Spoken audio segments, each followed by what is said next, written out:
सलाम, सबको सलाम. ज्याच्या हातात दंडा त्याला सलाम. लाथेच्या भयाने डावा हात वर ठेवून उजव्या हाताने सलाम. बघणाऱ्याला सलाम, न बघणाऱ्याला सलाम. विकत घेणाऱ्याला सलाम आणि विकत घेण्याचा इशारा करणाऱ्यालाही सलाम. सलाम भाई, सबको सलाम. सत्ता संपत्तीच्या भडव्यांचा देश म्हटले तर डोके फोडतील. हलकट लाचारांचा देश म्हटले तर रस्त्यावर झोडतील. खरीदले जाणाऱ्यांचा देश म्हटले तर वाटा रोखतील. देवाधर्माविषयी नेत्यांविषयी वाईट बोललो तर नाक्यावर गाठून ठोकतील. शोषण करणाऱ्यांचा देश म्हटले तर नोकरीवरून काढतील.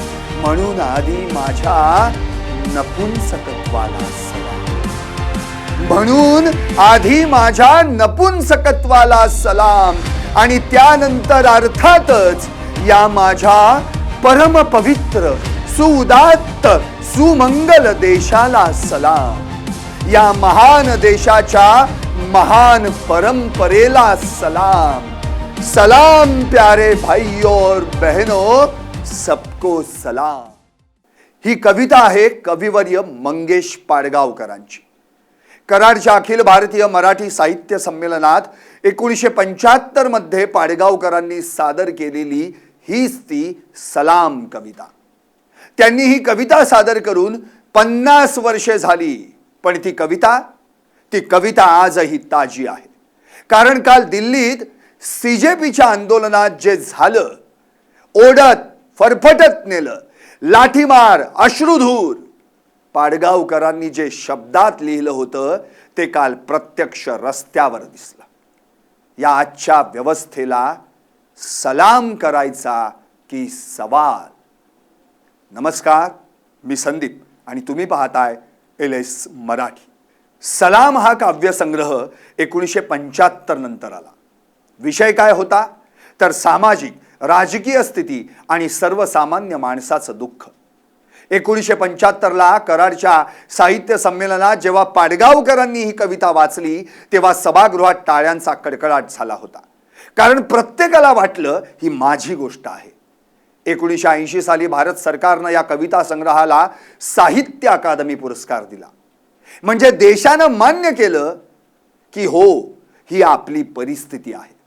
आज 50 वर्षांनी देखील ती परिस्थिती जैसे थे आहे. पाडगावकरांची कविता सांगते की सत्ता संपत्तीच्या भडव्यांचा देश म्हटले तर डोके फोडतील. काल दिल्लीत काय पाहायला मिळालं? प्रश्न विचारणाऱ्या आंदोलकांना ताब्यात घेतलं गेलं. खरीदले जाणाऱ्यांचा देश म्हटले तर वाटा रोखतील. आंदोलनाची जागा बदलली गेली. मोर्चाला परवानगी नाकारली गेली. लाथेच्या भयाने डावा हात गांडीवर ठेवून उजव्या हाताने सलाम.